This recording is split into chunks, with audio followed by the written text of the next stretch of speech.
ఆకలేస్తుంది. అయినా సరే ఆకలితో చచ్చిపోయినా అడుక్కోను మాత్రం అడుక్కోను. మరి డబ్బులు రావాలంటే ఎలా? అన్నా,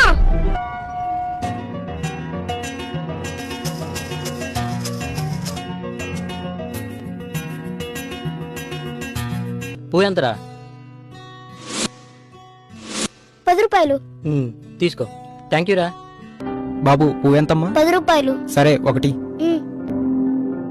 అయ్యా ధర్మం చేయండి అయ్యా, ధర్మం చేయండి అయ్యా. చిన్నపిల్లడైనా అడుక్కోకుండా ఎంత కష్టపడుతున్నారు చూడరా రేయ్. పిల్లని చూసి నేర్చుకోరా. కాలు చేతులు బానే ఉండగా పోయి ఏమైనా పని చేసుకోవచ్చు కదా. అక్క, అన్నం ఎంత? 30 రూపాయలు. పప్పు 20 రూపాయలు. 2 కల్పించండి అయితే. పక్కనే కూర్చొని అడుక్కోమని చెప్పాను కదా, ఎక్కడికి వెళ్ళావు? మనం అడుకోవద్దు నాన్న. అడుక్కుపోతే తిండెట్లా వస్తుంది అనుకున్నావు? పూలమ్మే నాన్న.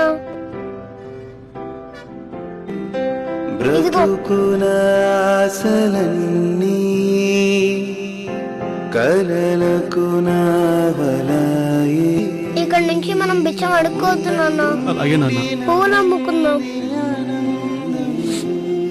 అలాగే.